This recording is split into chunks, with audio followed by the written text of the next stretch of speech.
noite, meus amigos. Eu voltei, acabei de gravar até o 53, eu vou do 53 agora até o final. Nós vamos finalizar a lei 8625, né, a famigerada lei 8625, que é a lei orgânica dos ministérios públicos dos estados, né, se aplica a todos eles. É uma lei geral. Artigo 53. São considerados como de efetivo exercício para todos os efeitos legais, exceto para vitaliciamento, os dias em que o membro do MP estiver afastado de suas funções em razão. Então, veja, são considerados como de efetivo exercício para todos os efeitos, exceto para o vitaliciamento. Então, vou ler uma lista de situações em que o tempo é computado, né, para aposentadoria, para promoção, para um monte de coisa, menos para vitaliciamento, que são os seguintes. 1. De licença prevista no artigo anterior. Aí no artigo anterior nós vimos as licenças: saúde, gestante, paternidade, doenças de pessoa da família, etc. De férias, certo? Férias não conta para vitaliciamento. Então, nos 2 anos em que o cara está para se vitaliciar, as férias que ele tiver não vão contar para aqueles 2 anos. Então, ele vai fazer um pouquinho mais de 2 anos, né?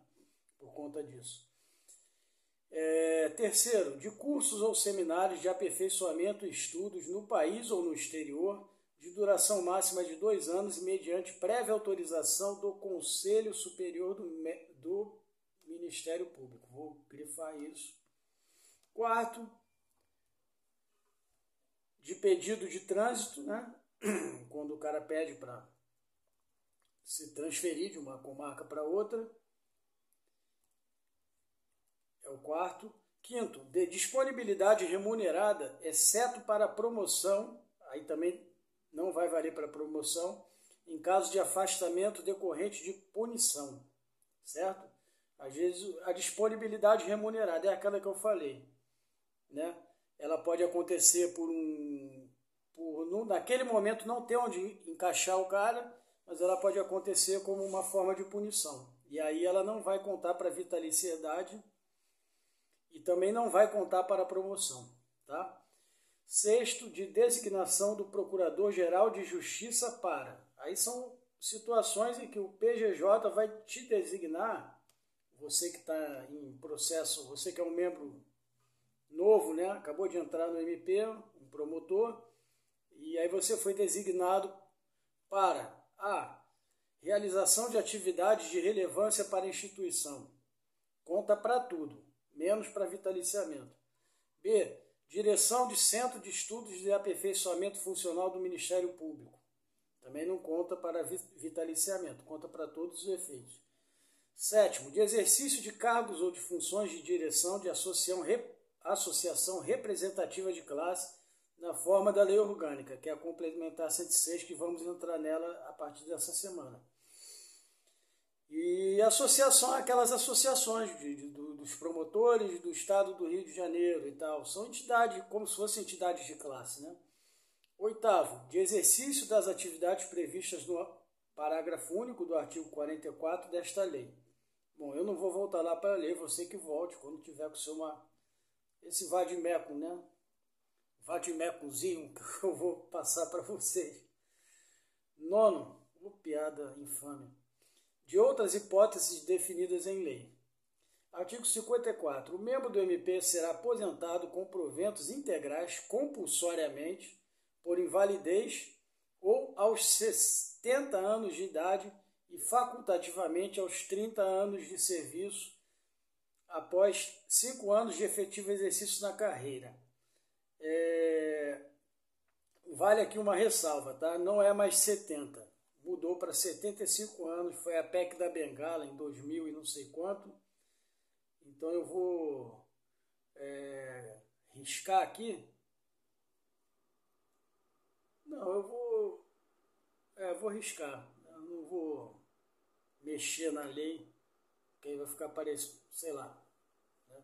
São 75 anos agora, tá? Vou botar aqui entre parênteses 75. 75... PEC da Bengala.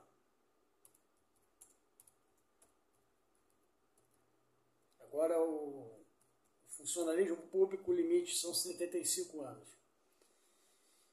E facultativamente aos 30 anos de serviço após 5 anos de efetivo exercício na carreira. Porque ele pode ter 30 e 28 anos de serviço como juiz, uma situação difícil de acontecer, mas só para ilustrar. E aí ele faz um concurso para promotor. Não, quero ser promotor. Aí vai para promotor.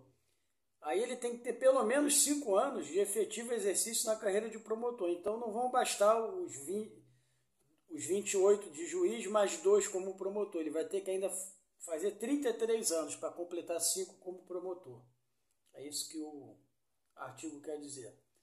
Artigo 55. Os proventos da aposentadoria, que corresponderão à totalidade dos vencimentos percebidos no serviço ativo, a qualquer título, serão revistos na mesma proporção e na mesma data, sempre que se modificar a remuneração dos membros do MP em atividade.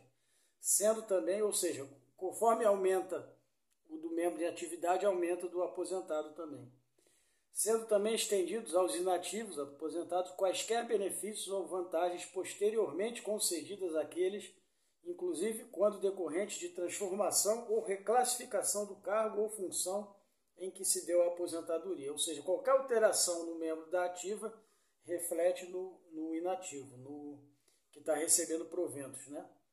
Parágrafo único.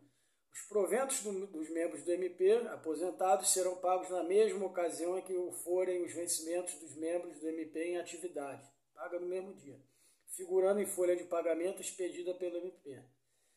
5,5. A pensão por morte, igual à totalidade dos vencimentos ou proventos percebidos pelos membros em atividade ou inatividade do MP, será reajustada na mesma data e proporção daqueles. Ou seja, a viúva de um promotor vai ter a sua pensão ajustada na mesma forma e na mesma proporção e na mesma data que a dos membros em atividade ou dos inativos. Parágrafo único. A pensão obrigatória não impedirá a percepção de benefícios decorrentes de contribuição voluntária para qualquer entidade de previdência.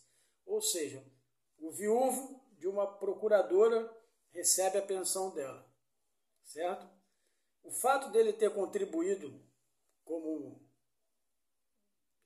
sei lá, ele era advogado mesmo e pagava como autônomo, né? Ele era MEI, e aí ele também tem lá tantos anos e se aposentou como MEI.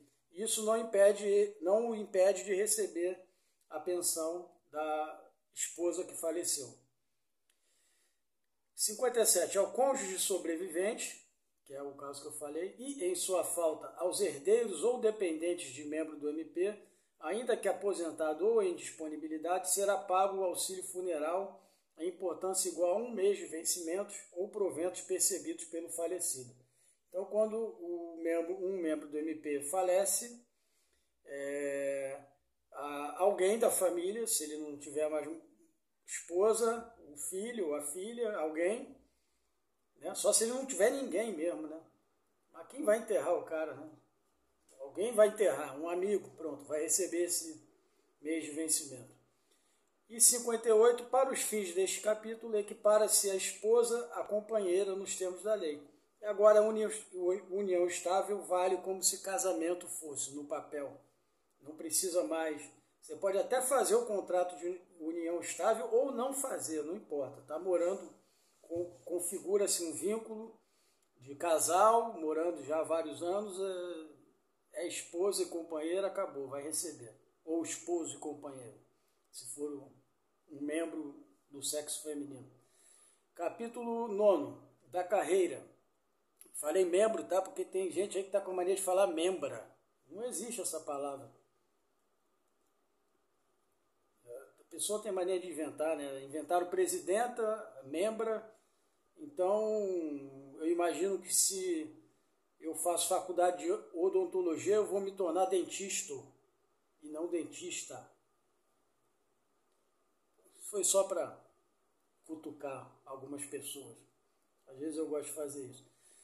Da carreira, artigo 59. O ingresso nos cargos iniciais da carreira dependerá da aprovação prévia em concurso público de provas e títulos, no caso, sabe, Juiz, promotor, defensor, sempre vai ter prova de títulos, tá? Diferente de alguns cargos no serviço público que não tem prova de títulos. Organizado e realizado pela Procuradoria-Geral de Justiça com a participação da Ordem dos Advogados do Brasil. Isso é importante lembrar, tá? A OAB está metendo sempre o bedelho em tudo que diz respeito ao judiciário e às funções essenciais à justiça. Parágrafo 1º. É obrigatória a abertura do concurso de ingresso quando o número de vagas atingir a 1/5 dos cargos iniciais da carreira. Então, temos 100 cargos iniciais de carreira, tá? Se chegarmos a 20 cargos vagos, que é 1/5, já é necessário, é obrigatório, não é necessário, eu vou até grifar aqui, obrigatória a abertura de concurso público, tá? Não é muito comum acontecer 20%, tá? 1/5, né? Geralmente tá 10, quando tem concurso é 10%, no máximo 15%, o que eu costumo ver, né? Mas pode ser. Parágrafo 2º. Assegurar-se-ão ao candidato aprovado a nomeação e a escolha do cargo de acordo com a ordem de classificação no concurso. Isso é óbvio, né? Quem em primeiro lugar vai escolher primeiro, segundo, terceiro. São requisitos para ingresso na carreira, dentre outros estabelecidos pela lei orgânica, que a gente vai estudar depois dessa. 1. Ser brasileiro, tá? Nato ou naturalizado, pode ser também, tá? Isso está lá na Constituição. Direito de nacionalidade. 2. Ter concluído o curso de bacharelado em Direito em escola oficial ou reconhecida. Qualquer faculdade de Direito é reconhecida pelo MEC. 3. Estar quite com o serviço militar, se homem, né? 4. Estar em gozo dos direitos políticos. Está em quite com a Justiça Eleitoral, né? E não está sofrendo suspensão de direitos políticos por improbidade administrativa, por exemplo, que causa não a cassação, mas a suspensão dos direitos políticos em algumas ocasiões. 4. O candidato nomeado deverá apresentar no ato de sua posse declaração de seus bens e prestar compromisso de desempenhar com retidão as funções do cargo e cumprir a Constituição e as leis. Ele vai lá e levantar a mão direita e fazer esse juramento. Não sei se é assim, tá? Mas por exemplo, para conselheiro do Tribunal de Contas, o cara lê lá um texto lá de toga, né, com aquela toga belíssima. Artigo 6º. Suspende-se até definitivo julgamento o exercício funcional de membro do MP quando, antes do decurso do prazo de 2 anos, houver impugnação de seu vitaliciamento. Por algum motivo, alguém impugnou lá o vitaliciamento, então existe a suspensão até definitivo julgamento do exercício funcional. Então, enquanto tiver havendo essa impugnação, o vitaliciamento está suspenso. O tempo de exercício do membro, né? Parágrafo 1º. A lei orgânica disciplinará o procedimento de impugnação. Agora ela está jogando tudo para a lei orgânica. Vocês vão ver que ela é maior, né? Porque tem mais detalhes. Mas não chega a ser gigante não, mas é bem maior que essa. A lei orgânica disciplinará o procedimento de impugnação, cabendo ao Conselho Superior do Ministério Público decidir no prazo máximo de 60 dias, prazos é sempre bom a gente gravar, sobre o não vitaliciamento, e ao Colégio de Procuradores em 30 dias, eventual recurso. Então, o que aconteceu? Alguém impugnou o vitaliciamento do camarada lá, do membro do MP. O Conselho Superior tem que decidir no prazo máximo de 60 dias. Aí ele decidiu pelo não vitaliciamento, né? Que é a única hipótese que eu imagino que o cara vai recorrer. Então, sobre o não vitaliciamento, e ao Colégio de Procuradores em 30 dias eventual recurso, porque se o Conselho Superior disser não, o Colégio de Procuradores vai ter que julgar esse recurso em 30 dias, no máximo. Parágrafo 2º. Durante a tramitação do procedimento de impugnação, o membro do MP perceberá vencimentos integrais, contando-se para todos os efeitos o tempo de suspensão do exercício funcional no caso de vitaliciamento. Então, quando ele estiver naquela situação de impugnação, ele vai continuar recebendo e o tempo de serviço vai contar para todos os efeitos, né? Só não para o de vitaliciamento, nesse períodozinho ali. Eu acho que foi isso que o artigo anterior quis dizer. 61. A lei orgânica regulamentará o regime de remoção e promoção dos membros do MP, observados os seguintes princípios. Mais uma vez jogou a batata quente para a lei orgânica. Promoção voluntária, por antiguidade e merecimento, alternadamente de uma para outra entrância ou categoria, e da entrância ou categoria mais elevada para o cargo de procurador de justiça. É quando o cara ele está promotor e está subindo de entrância, categoria. Até o ponto que ele vai chegar na última de promotor e ele vai se elevar ao cargo de procurador. Então é por isso que o dispositivo fala dessa maneira. Aplicando-se por assemelhação o disposto no artigo 93, incisos 3 e 4 terceiro e quarto da Constituição Federal, que é o que fala dos magistrados. Vai ser o mesmo processo de promoção voluntária para os magistrados. Só um cara maluco que vai recusar a promoção. Ele pode recusar, mas eu nunca ouvi falar. 2. Apurar-se-á a antiguidade na entrância e o merecimento pela atuação do membro. A antiguidade é na entrância, é o tempo que ele ficou naquela entrância. E o merecimento pela atuação do membro do MP em toda a carreira, com prevalência de critérios de ordem objetiva, né, para poder qualificá-lo, levando-se inclusive em conta sua conduta, operosidade, né, e dedicação no exercício do cargo, presteza e segurança nas suas manifestações processuais, né, quando ele está lá atuando, o número de vezes que já tenha participado de listas, porque tem a lista de antiguidade, essa não muda, é uma lista, uma fila, mas a de merecimento não, ela é uma competição entre os membros, né, para fazer parte da lista de merecimento. E operosidade, o número de vezes que já tenha participado de listas, então isso conta também. Pô, ele já participou da lista de merecimento tantas vezes, ainda não foi promovido. E isso vai beneficiá-lo.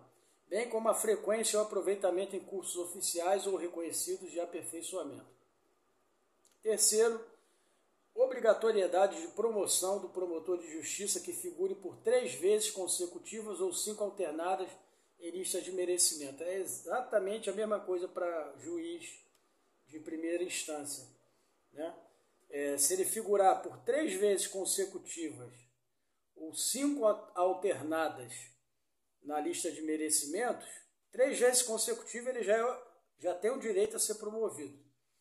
E 5 alternadas, né? Num período de 7 anos, 5 desses 7 anos ele esteve na lista, não seguidos, né? Mas intercalados, por exemplo.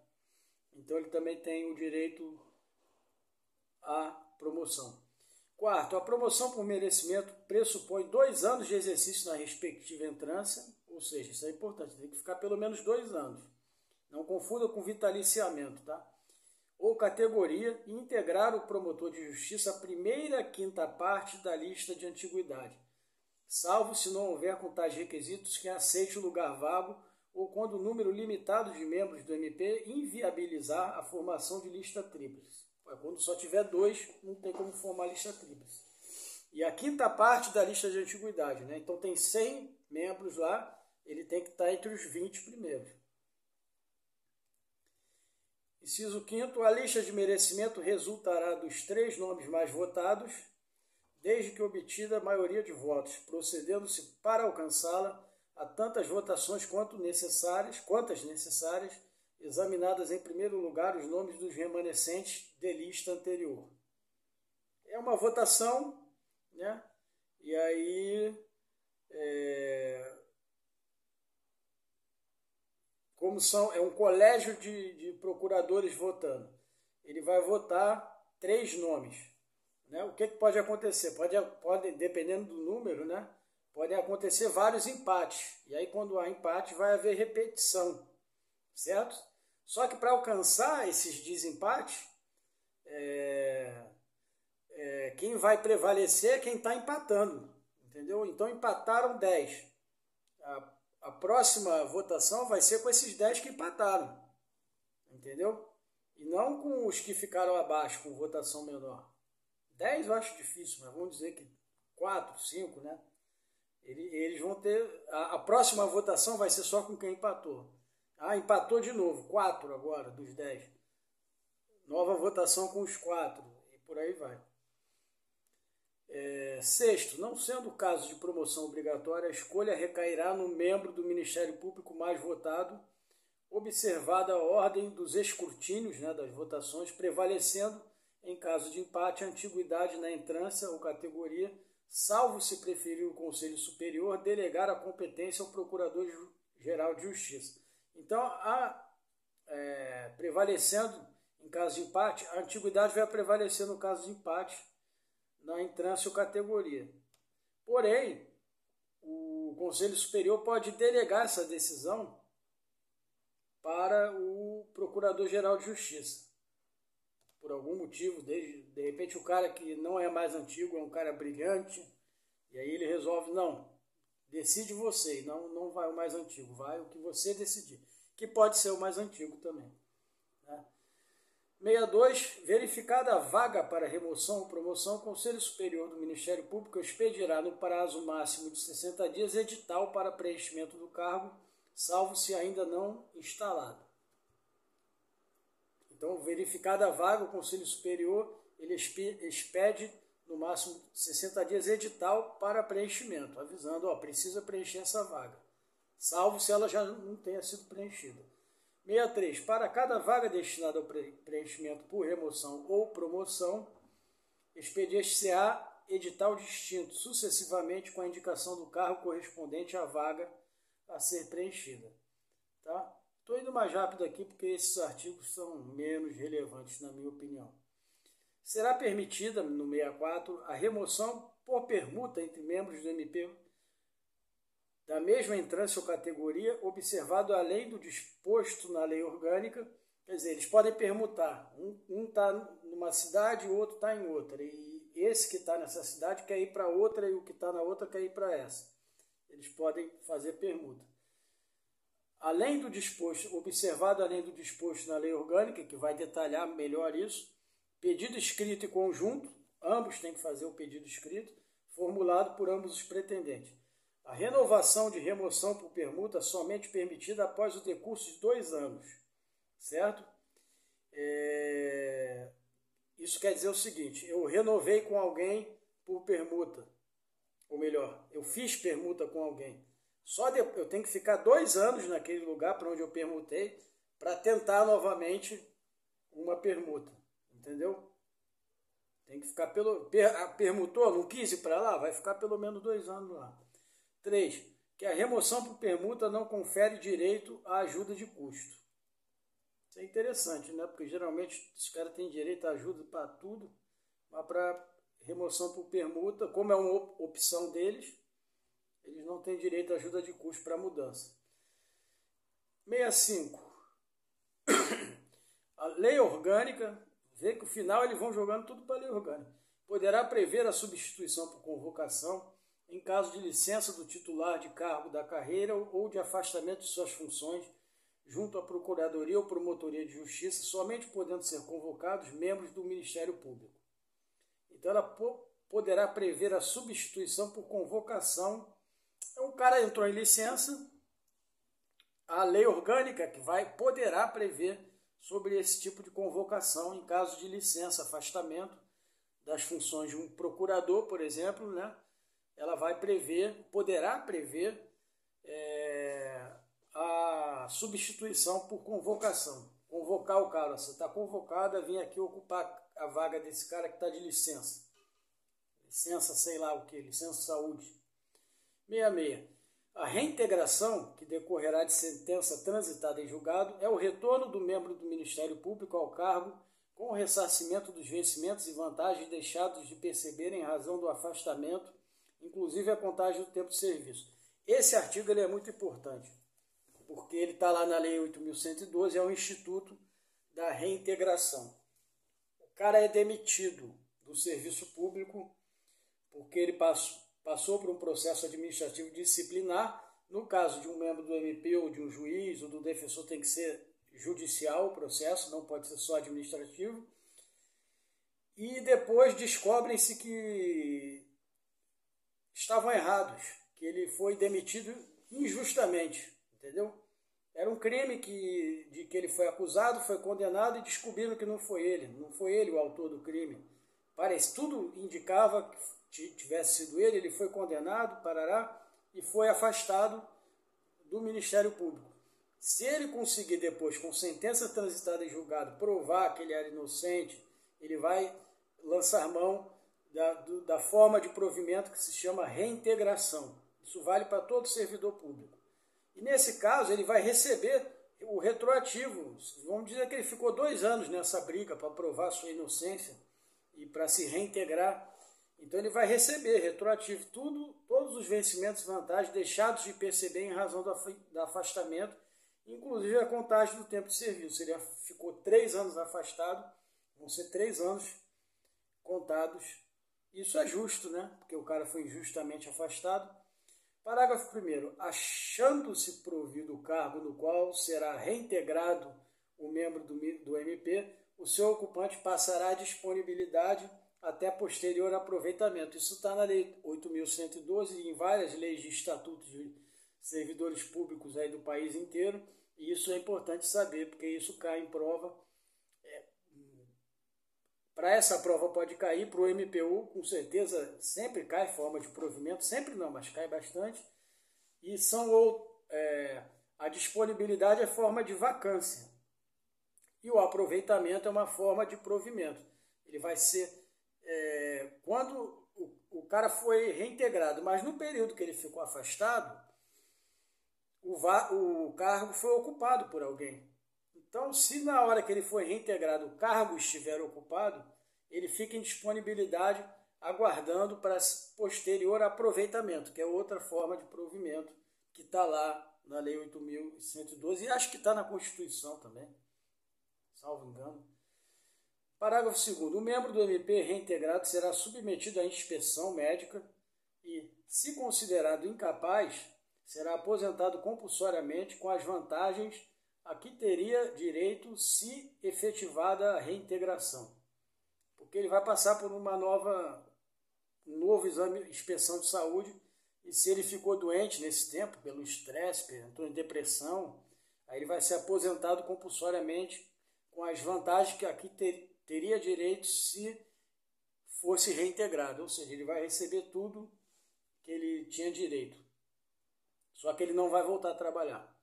Artigo 67. A reversão dar-se-á na entrância em que se aposentou o membro do Ministério Público em vaga a ser provida pelo critério de merecimento, observados os requisitos legais. Reversão é quando o cara se aposenta e volta ao serviço, tá? Quando, se eu não me engano, insubsistentes os motivos da aposentadoria. Então ele vai ser revertido, ele vai voltar a trabalhar. Contaram o tempo errado. Não era para ele ter sido se aposentado, e ele se aposentou. Ele vai sofrer reversão, certo? Então vai acontecer na entrância em que ele se aposentou, em vaga a ser provida pelo critério de merecimento, observados os requisitos legais. Esses requisitos legais devem estar na lei complementar e tomara que não estejam, que é menos coisa para se preocupar. Artigo 68. O aproveitamento é o retorno do membro do MP em disponibilidade ao exercício funcional. Eu acabei de falar isso, né? Estava ali no outro artigo. Parágrafo 1º. O membro do MP será aproveitado no órgão de execução que ocupava quando posto em disponibilidade, salvo se aceitar outro de igual entrância ou categoria. Lembre-se, se você pertence a uma entrância e categoria, você fica vinculado a ela até ser promovido, né? Ou se for promovido, por isso que o final do... Parágrafo 2º. Ao retornar à atividade, será o membro do Ministério Público submetido à inspeção médica e, se julgado incapaz, será aposentado compulsoriamente com as vantagens a que teria direito se efetivado o seu retorno. Eu não sei para que esse parágrafo, acabou de ser dito isso ali em cima. 10. Disposições finais e transitórias. Os membros dos MPs dos estados adequarão suas tabelas de vencimentos ao disposto nesta lei, visando a revisão da remuneração dos seus membros servidores. Dificilmente caem disposições transitórias, mas eu sei um concurso que eu fiz e caiu. TJ Ceará para técnico. Administrativo, área administrativa. Caiu a porra de um... Eu errei, inclusive. Porque ninguém lê disposições transitórias. E caiu. Depois de tantos anos, não sei, era uma coisa sobre comarcas. Era uma disposição transitória mesmo. Após 5 anos da criação dessa lei, vamos fazer não sei o que lá. Era um negócio que ninguém, cara... alguém, quer dizer, alguns acertaram porque estudaram. Mas a maioria não se preocupou em estudar aquilo e provavelmente errou ou acertou no chute. Ao membro ou servidor do MP é vedado manter, sob sua chefia imediata, encargo ou função de confiança, cônjuge, companheiro ou parente até o 2º grau. Então, atenção aí, porque eu tinha falado terceiro. Em alguns casos é terceiro, em outros casos é 2º. É preciso atenção, tá? Para exercer as funções junto à Justiça Eleitoral, por solicitação do PGJ, os membros do MP do Estado serão designados, se for o caso, pelo respectivo Procurador-Geral de Justiça. Parágrafo 1º. Não ocorrendo designação exclusivamente para os serviços eleitorais, na forma do caput deste artigo, o promotor eleitoral será um membro do MP local que oficie perante o juízo incumbido daquele serviço. Ou seja, se não houver designação, quem vai ocupar a função lá de promotor eleitoral vai ser o promotor que atua junto com aquele juiz lá. Se é uma vara de uma cidade muito pequena, por exemplo, então só tem um promotor lá e um juiz. Então, esse juiz vai ser obrigado a ir, porque só tem ele, e o promotor a mesma coisa. É isso que quer dizer o parágrafo 1º. Parágrafo 2º. Havendo impedimento ou recusa justificado, o Procurador-Geral de Justiça designará o substituto. Pode haver impedimento ou recusa justificável, por algum motivo que ele não queira. Para fins do disposto no artigo 104 da Constituição, cara, eu não vou ler esse finalzinho, tá? Vai até o artigo 84, mas eu vou dizer para vocês, deem uma lida, nem que seja uma, tá? Porque pode cair. Eu vou marcar aqui, numa cor diferente, porque bateu uma preguiça de ler isso e, enfim, a probabilidade é muito, muito pequena de cair, tá? Acabamos a lei 8625, beleza? Isso é que era o mais importante. Agora, quando a gente vai... Vou ver o que eu vou fazer ainda, mas em breve, nos próximos dias, eu vou começar a lei complementar 106 e vou nesse ritmo. Com menos de um mês a gente já vai ter acabado ela, bem antes do concurso, até o final aí de fevereiro. E ainda tem março e abril, e aí é tacar pau nas outras matérias, vamos fazer mais, continuar constitucional, terminar constitucional, vou fazer um esforço para terminar. E todo mundo estudando com o seu material, fazendo suas questões, tá? Não se preocupa comigo não, se não puder assistir meu vídeo, não assiste, vai dar prioridade para os teus estudos, para as tuas questões. Aqui, como eu falei, é um passatempo, divertido, mas nem sempre você vai poder dispor de meia hora para assistir um vídeo, ainda que você acelere, né? Tá? Muito obrigado aí pela atenção, fico feliz que a gente concluiu aí uma lei. Um abraço.